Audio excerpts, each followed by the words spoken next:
C'est moi, Kiddy. K-I-D-I. Aujourd'hui, on se retrouve à la Cité de l'Espace à Toulouse. Et on va partir, vraiment très loin. Aujourd'hui, je vous emmène faire un voyage dans l'espace à travers les confins de notre système solaire. Nous allons aussi découvrir les missions sur la Lune et les véhicules qui sont envoyés en exploration sur Mars. Tout ça dans le but qu'on puisse y aller aussi.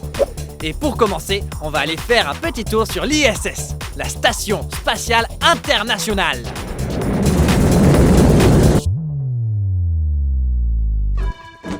Attendez, je dois d'abord faire le plein. Je reviens. Mon bonnet.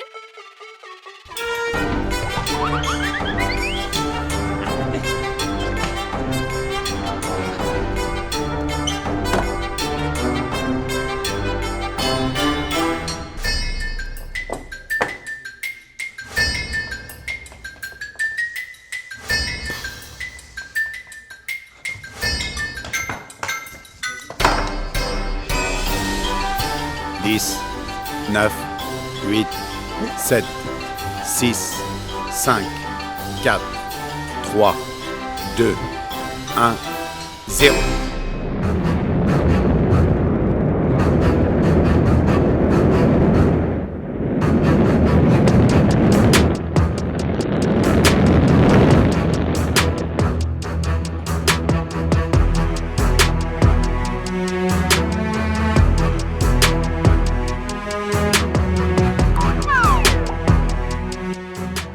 Et nous y voilà. Nous sommes à 400 km au-dessus de la Terre, à bord de l'ISS. Oui!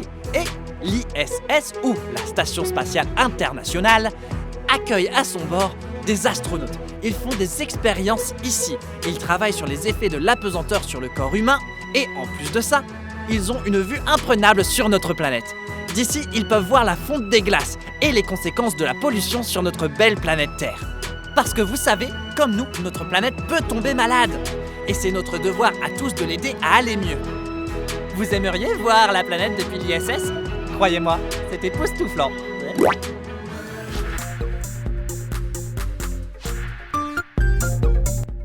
Construite en 1998, voici à quoi ressemble l'ISS. ISS, ça veut dire Station Spatiale Internationale. Elle pèse 420 tonnes au total et elle est alimentée en énergie grâce à des panneaux solaires. La station spatiale va très vite. Elle se déplace à la vitesse de 27 700 km/h. Ça veut dire qu'elle fait 16 fois le tour de la Terre en une journée. Waouh! La station spatiale internationale mesure 110 mètres de long, 74 mètres de large et 30 mètres de hauteur. Elle fait à peu près la taille d'un terrain de football. Waouh! Et il y a en général 10 astronautes présents à son bord. Il y en a qui y sont restés plus d'une année entière pour se préparer à de futures missions spatiales habitées. Ou même encore pour se préparer à coloniser d'autres planètes, comme Mars. Il y a des astronautes qui viennent de plusieurs pays différents et qui travaillent côte à côte dans la station spatiale. En fait, le but final, c'est de faire avancer la science et que tous les pays en profitent et pas seulement un seul pays en particulier.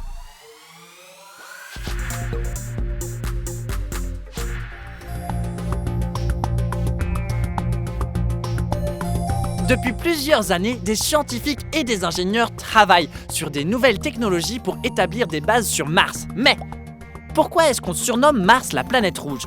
Eh bien parce qu'en fait, sur la surface de Mars, il y a beaucoup de roches, composées de fer. Et avec le temps, le fer se met à rouiller, un peu comme un vieux vélo, qu'on laisserait dehors sous la pluie pendant longtemps. Et la rouille, c'est rouge. Et c'est ce qui donne sa couleur au sol de Mars et à son atmosphère. Et la planète Mars est vraiment très loin de nous, à plus de 225 millions de kilomètres de la Terre. Alors si on veut y aller, il va falloir qu'on se prépare. Ce serait dommage d'aller jusque là-bas pour réaliser qu'on a oublié sa brosse à dents. Ou ses chaussettes. Oh non! Et donc, c'est pour ça qu'on va bientôt installer des bases sur la Lune pour se préparer à aller sur Mars. Pour aller sur la Lune, le voyage dure 3 jours. Et ici, à la Cité de l'Espace à Toulouse, on peut voir à quoi les bases pourront ressembler. Venez avec moi.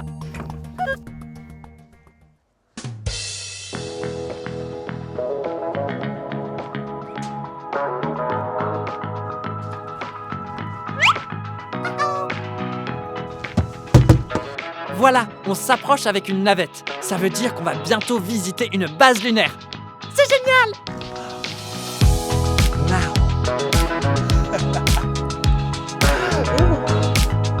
Alors, il y a 50 ans, les humains ne pouvaient pas rester très longtemps sur la surface de la Lune car elle est hostile. Et donc, vous savez, il faut construire des bases sur la Lune pour pouvoir survivre et fournir aux gens tout ce dont ils ont besoin pour pouvoir aller explorer l'univers et aussi pour visiter de nouvelles planètes. Et voici un aperçu de ce à quoi ça ressemble.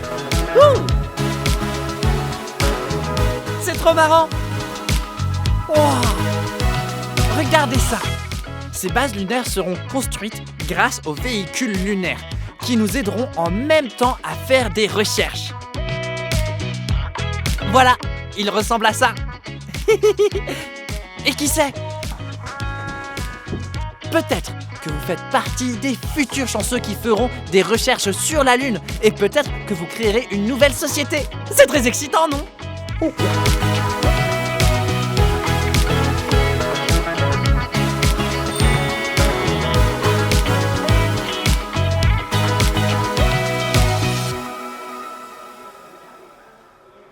Oh!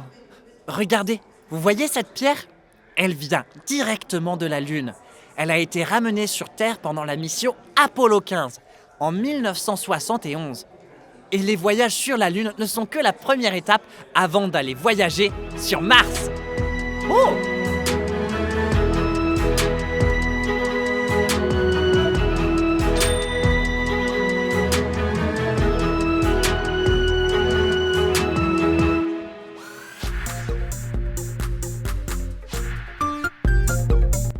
Pour préparer l'arrivée des humains sur Mars, on a déjà envoyé beaucoup de sondes et de robots pour collecter un maximum de données scientifiques. On les envoie avec des fusées qui voyagent à travers notre système solaire pour finalement arriver jusqu'à Mars, la planète rouge.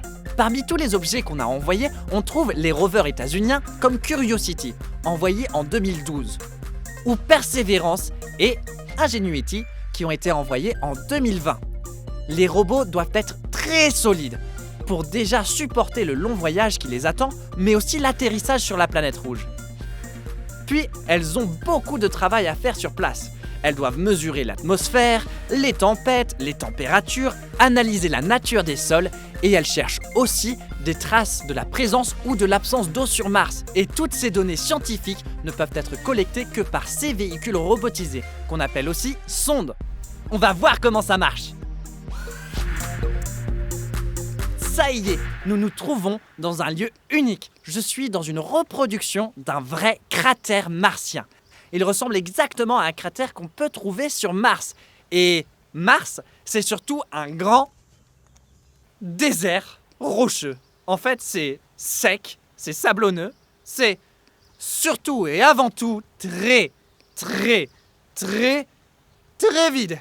Il n'y a pas de plantes, il n'y a pas d'animaux, il n'y a pas de vie. Rien de vivant. Honnêtement, ce n'est pas très attirant. C'est même l'inverse, je dirais rebutant.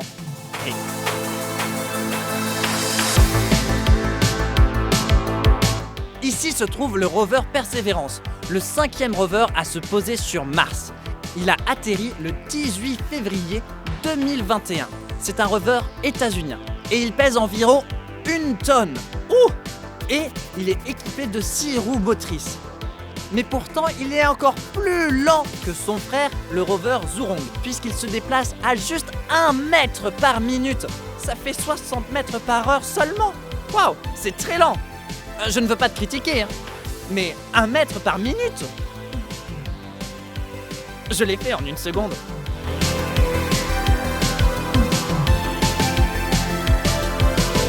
Regardez. La température moyenne sur Mars est à moins 63 degrés Celsius. Il fait à peu près moins 10 degrés la journée et moins 90 pendant la nuit. Je crois qu'on peut parler de froid. Alors, tout comme nous, le rover a besoin de se réchauffer pour pouvoir faire quoi que ce soit. D'ailleurs, on peut le contrôler depuis la Terre, mais ce n'est pas instantané. L'information met entre 5 et 20 minutes à être envoyée. C'est vraiment long. Salut! Oh! Il se réveille et il s'étire comme nous le matin quand on...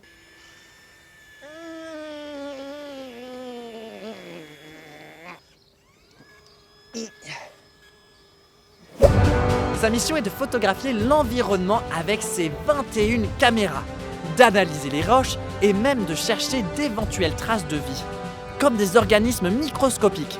Et puis, il prépare des échantillons pour les envoyer sur Terre. Il est aussi équipé d'un laser spécial pour analyser les roches. C'est un laser très puissant qui peut pénétrer dans les pierres. Regardez, on va l'activer ensemble. Alors, comment est-ce qu'on fait des analyses avec un laser ? Heureusement, j'ai un ami qui est venu nous expliquer tout ça. Salut Sian! Salut Kiddy, comment tu vas? Je vais très bien et toi? Ça va. Chouette! Alors, vous avez vu, on a un ballon. Hi! Et un laser. Nous allons pointer le laser sur le ballon et voir ce qu'il se passe. J'ai d'ailleurs mis des lunettes de protection, parce qu'il faut faire attention avec les lasers.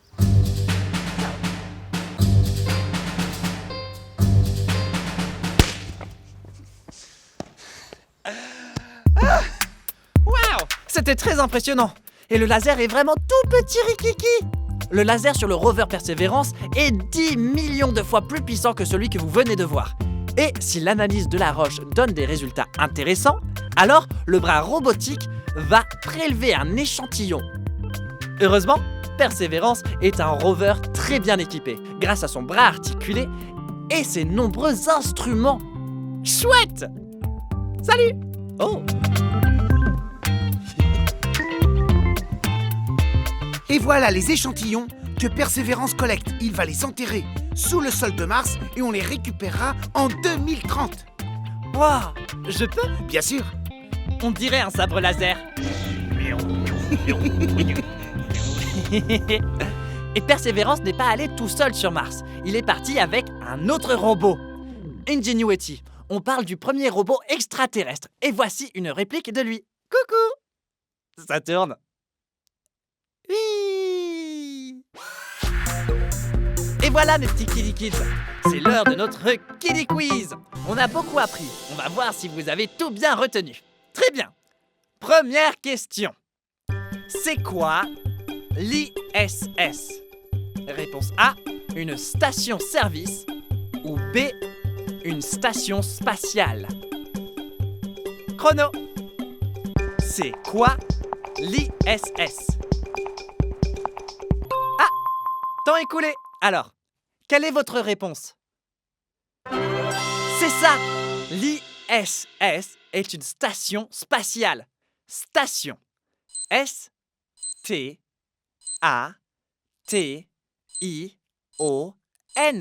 Spatiale.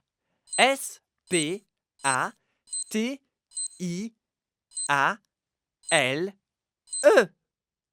Félicitations! Mais ce n'est pas fini. C'est parti pour la deuxième question. Vous êtes prêts? Super! Alors, comment on surnomme Mars? Réponse A, la planète rose à pois blancs. Ou B, la planète rouge. Chrono. Comment on surnomme Mars? Je ne sais pas, je crois que... Ah, temps écoulé. On va voir quelle est votre réponse. Moi, je n'ai pas trouvé. Vous avez peut-être raison. Quelle est la réponse? C'est ça! Mars est souvent surnommée la planète rouge. La planète rouge. Planète. P-L-A-N-E-T-E. Rouge. R-O-U-G-E.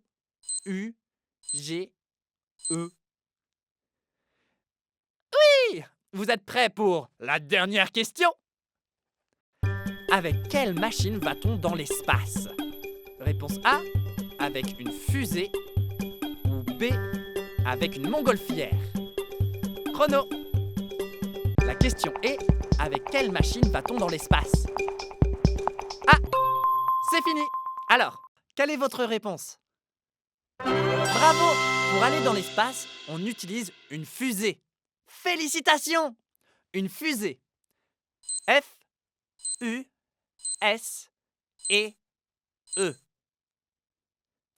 Félicitations! Tu as répondu juste à toutes les questions du Kiddie Quiz.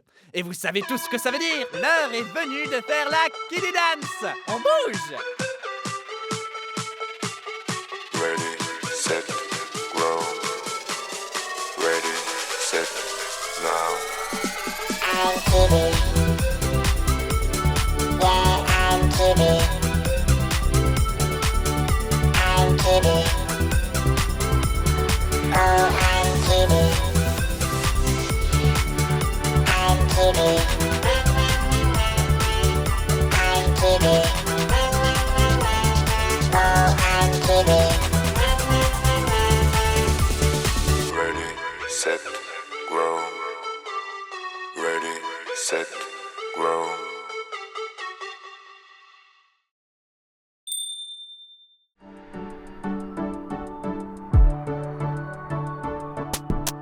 Salut, c'est moi, Kiddie.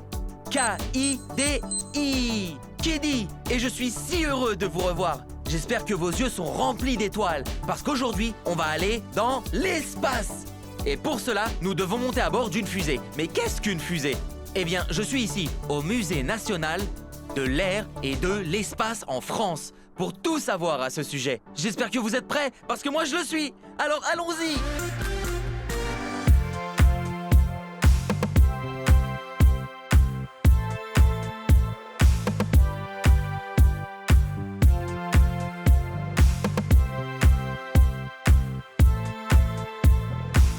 Salut, c'est moi, Kiddie. Et regardez, juste derrière moi, il y a une fusée. C'est Ariane 1. C'est une fusée qui est allée dans l'espace. Et je suis sur le point de la toucher.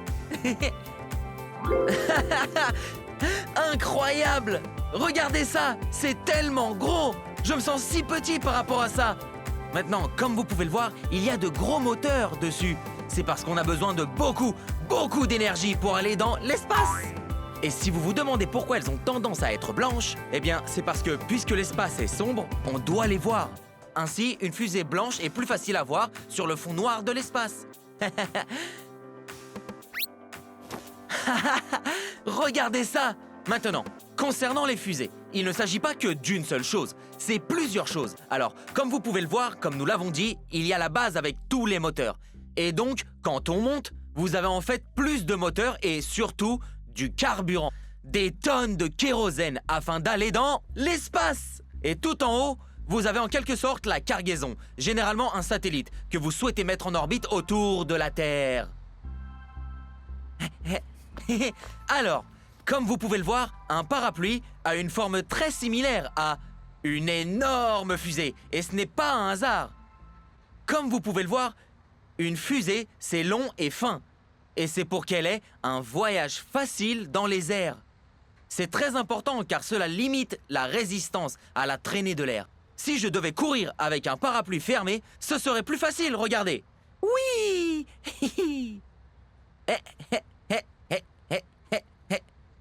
Mais si je devais faire la même chose avec un parapluie ouvert, ce serait une autre histoire. Non, mon chapeau!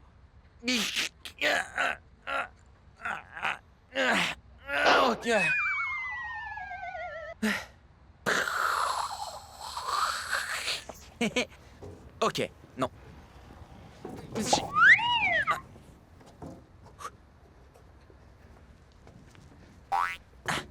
Donc, ça, c'est Ariane 5. C'est la dernière génération en ingénierie aérospatiale. Et comme vous pouvez le voir... Oh, c'est dingue! C'est tellement gros! C'est 750 tonnes! Soit environ 125 éléphants africains. C'est tellement lourd! Et donc, pour aller dans l'espace, elle a besoin de 2 réservoirs de carburant supplémentaires et des réacteurs pour propulser tout ça dans l'espace! Comme vous pouvez le voir, elle mesure environ 54 mètres de haut. Oui! Comment puis-je descendre d'ici? Je suis coincé! Maman! Mère! Au secours! Je suis bloqué! Aidez-moi, s'il vous plaît! J'ai peur!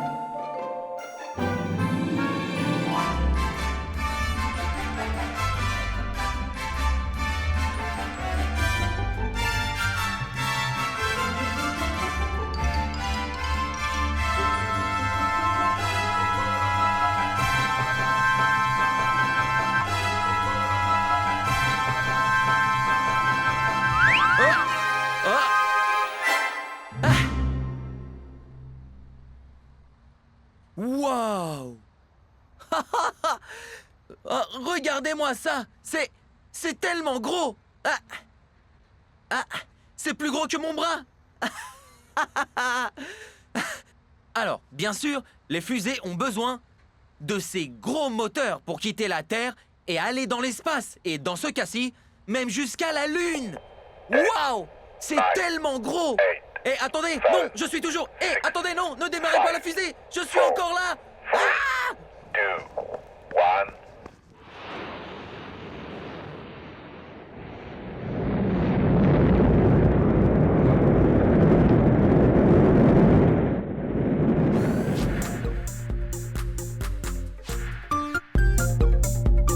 Nous vivons sur une planète appelée la Terre. C'est notre maison et à nous, ça nous semble très très grand. Il y a longtemps, les gens pensaient que la Terre était au milieu de l'univers et que tout, y compris le Soleil, tournait autour de nous. Nous savons maintenant que c'est la Terre qui tourne autour du Soleil et qu'il y a beaucoup d'autres terres et de soleils dans l'espace. Des milliards d'entre eux. Nous ne savons même pas si des animaux de l'espace vivent là-bas sur d'autres planètes. Peut-être qu'un jour, nous pourrons leur dire bonjour. Bonjour! La Terre et le Soleil qui nous réchauffent font partie d'une galaxie appelée la Voie lactée. Il y a 200 milliards d'étoiles et 100 milliards de planètes dans la Voie lactée. C'est beaucoup! Et il y a des milliards de galaxies à explorer là-haut, dans l'espace.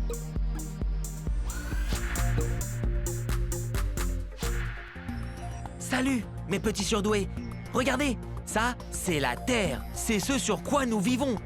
Et regardez-là, voilà à quoi ça ressemble depuis l'espace. N'est-ce pas incroyable? Et regardez, il y a tellement d'eau dessus. Salée pour la plupart, donc nous ne pourrons pas en boire évidemment. Mais en fait, 70% de la Terre, vous savez, de la surface de la Terre est constituée d'eau. C'est pourquoi la Terre est en fait surnommée la planète bleue. Ah. N'est-ce pas beau? Je l'aime. Je t'aime. Mouah. Ouh! Regardez ça! Waouh! Regardez ça! C'est une version petite échelle de la fusée Ariane 5. La même que dehors. Vous savez, l'énorme! Mais la question c'est, pourquoi a-t-on voulu aller dans l'espace? Eh bien, il y a tellement de raisons d'aller dans l'espace. Et une des raisons importantes, c'est pour ces engins-là. Regardez-les! Ce sont des satellites. Et comment les mettons à bord de la fusée? Juste ici, là, ils sont dépliés. Mais ils ne sont pas dans l'espace, regardez. Dans le nez, là-bas, tout là-haut, on a ceci. Et vous voyez, ça, c'est le satellite qui est plié à l'intérieur du nez de la fusée. Et une fois dans l'espace, il s'ouvre et libère le satellite qui se met en orbite autour de la Terre. Oui. Hey, salut mes petits surdoués! Vous voyez, les satellites, une fois dans l'espace, sont mis en orbite. Ce qui signifie qu'ils tournent tout autour, puis ils reviennent. Et reviennent à nouveau. Et toujours autour de la Terre pour qu'ils soient constamment autour de nous. Et pourquoi voulons-nous cela? Eh bien, je vais vous le dire. Regardez mes petits surdoués! Tout ça, ce sont des satellites. Il y en a tellement. Mais vous savez quoi? Dans l'espace, il y en a encore plus. Jusqu'à 4000 satellites en orbite autour de la Terre qui tournent tout autour de nous au moment où je vous parle. Mais qu'est-ce qu'un satellite? C'est une excellente question. Voyez-vous, les satellites, ce sont des ordinateurs de très haute technologie. Mais pourquoi avons-nous besoin de satellites? Eh bien, c'est aussi une excellente question. Le fait est que les satellites nous fournissent tellement d'informations. Ils nous donnent la télévision, ils nous donnent les signaux téléphoniques et l'Internet. Ils nous donnent même le signal GPS. C'est pas cool, ça?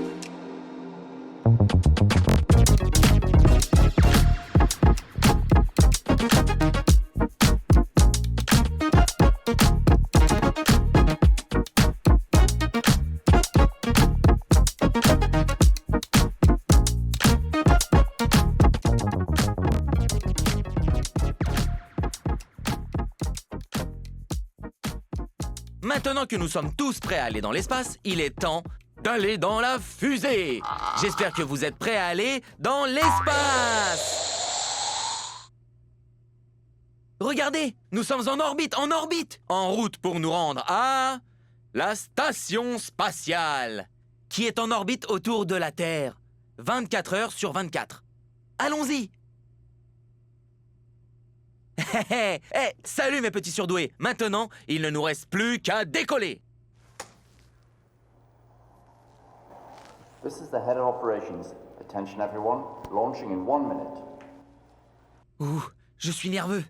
Allons dans l'espace. Attention to the final countdown. Stop the launch. Launch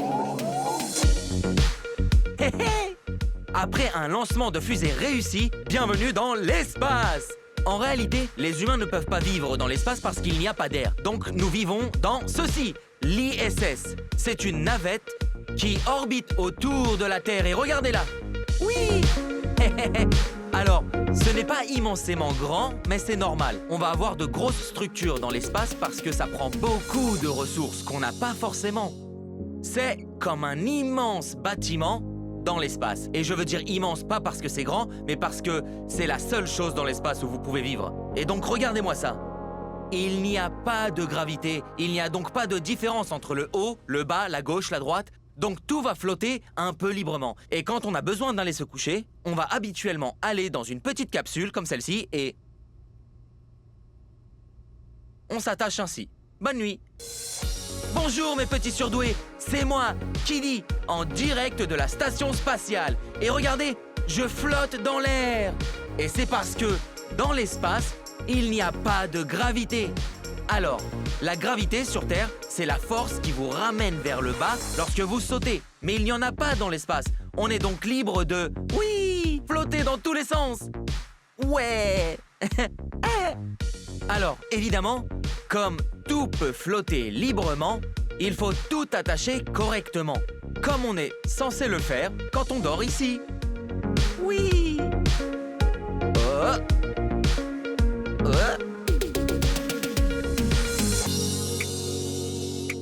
Salut mes petits surdoués. Et maintenant, je veux vous emmener au laboratoire spatial. Parce que la raison pour laquelle nous aimons aller dans l'espace, ce n'est pas seulement pour le plaisir, non. Il s'agit surtout d'expérimenter et d'avancer dans la science. Alors, allons voir avec mes amis. Ah, oui, très important. L'étude du corps humain. Comme mentionné, puisqu'il n'y a pas de gravité... Oh, bonjour Roger, comment vas-tu? Comme vous le voyez, Roger est en apesanteur, en gravité 0. Donc, il doit s'entraîner tous les jours pour ne pas perdre trop de masse musculaire. Alors, afin de garder la forme et de conserver ses muscles, nous devons nous entraîner de plein de façons. Désolé. Ce n'est pas facile. Ce n'est pas la meilleure position, je l'avoue. Et dans ce costume, on ne respire pas très bien. Oh, bon sang, il fait si chaud. Allez, on y va.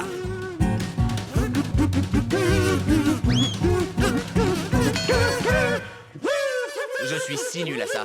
Vraiment terrible.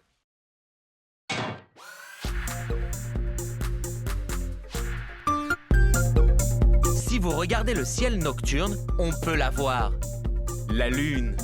Elle brille comme de l'argent la nuit, car elle réfléchit la lumière du soleil, comme un miroir. La lune fait le tour de la Terre tous les 28 jours. Parfois, elle est pleine et ronde, comme une pizza. Et parfois, elle a la forme d'un croissant. Délicieux. La Lune est comme une petite sœur pour la planète Terre. Elle peut être petite, mais elle joue un grand rôle ici sur Terre. La Lune crée les marées en mer. Et quand la Lune est pleine, il peut être très, très difficile de dormir. Ah. Nous avons toujours rêvé d'aller sur la Lune. Le premier homme à avoir marché sur la Lune fut Neil Armstrong.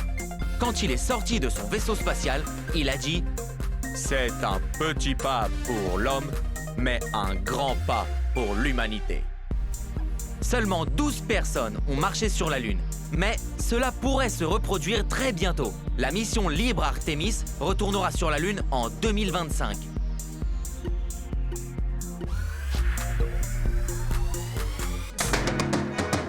Ah, j'ai un appel de l'entretien. Oh, salut Jerry, qu'est-ce que... Oh, il y a un problème dehors? Oh, j'ai besoin de me lever pour survivre dehors. Allons-y. Ok Jerry, j'ai mis le costume et je suis dehors. Je pense avoir trouvé le problème. Enfin, je veux dire, c'est rouge et ça clignote. Ok, alors pour régler le problème, je vais devoir faire quelque chose comme ça, je crois. Relâcher cette soupape, serrer ceci, tourner ce petit bouton-ci, appuyer sur ce bouton vert et ce bouton rouge. J'ai réussi! Je nous ai tous sauvés! Je peux retourner à l'intérieur parce que c'est effrayant ici. Oh, bonjour vous! Je ne vous avais pas vu. Je suis dans l'espace!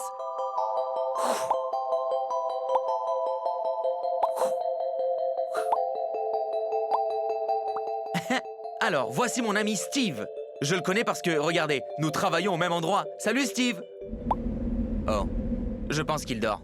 Alors, Steve est ici dans un costume de marche pour l'espace. Et comme vous pouvez le voir, il est incroyablement musclé. Sauf que non, pas vraiment. Il est en fait un peu comme moi.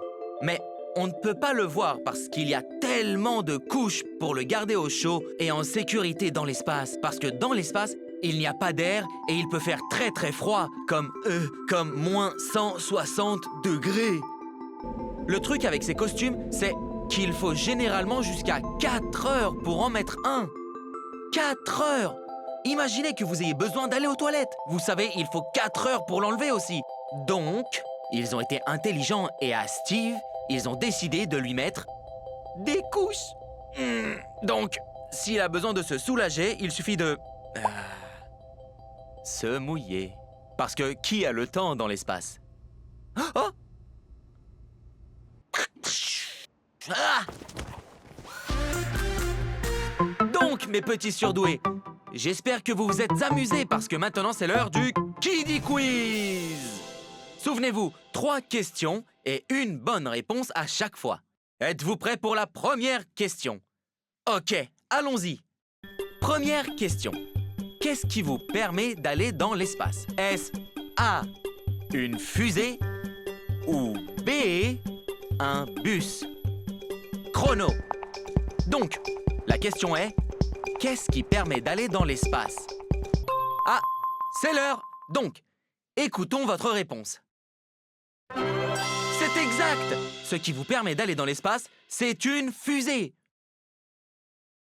F, U, S, E, E. Bien joué! Deuxième question du Kiddie Quiz. Combien pèse le costume d'un astronaute? Est-ce A, 175 kilos ou B, environ 4 bananes? Chrono. La question est, combien pèse le costume d'un astronaute? Ah, le temps est écoulé. Ok, écoutons votre réponse. C'est exact, 175 kilos. C'est 1, 7, 5. Félicitations, vous vous débrouillez très bien. Et maintenant, la question finale. Êtes-vous prêts? Comment s'appelle un objet volant qui gravite autour de la Terre? Est-ce A, un super-héros ou B, un satellite? Chrono. Quel est le nom de l'objet qui gravite autour de la Terre? Ah, le temps est écoulé. Alors, écoutons votre réponse. C'est correct! Ces objets qui gravitent autour de la Terre s'appellent des satellites. S, A, T, E, L, L, I, T, E. Bien joué aujourd'hui. Félicitations. Vous savez quoi? Vous méritez une récompense. J'espère que vous vous demandez ce que ça peut être. Eh bien, je vais vous le dire.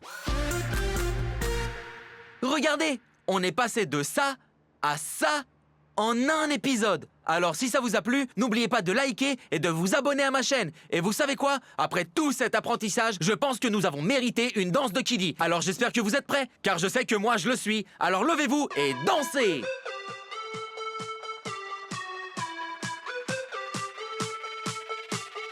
Ready, set, grow. Ready, set, now. I'm Kiddy. Yeah, I'm Kiddy. I'm Kiddy. Oh, I'm Kiddy. I'm Kiddy. I'm Kiddy. Oh, I'm Kiddy. Ready, set, grow. Ready, set, grow.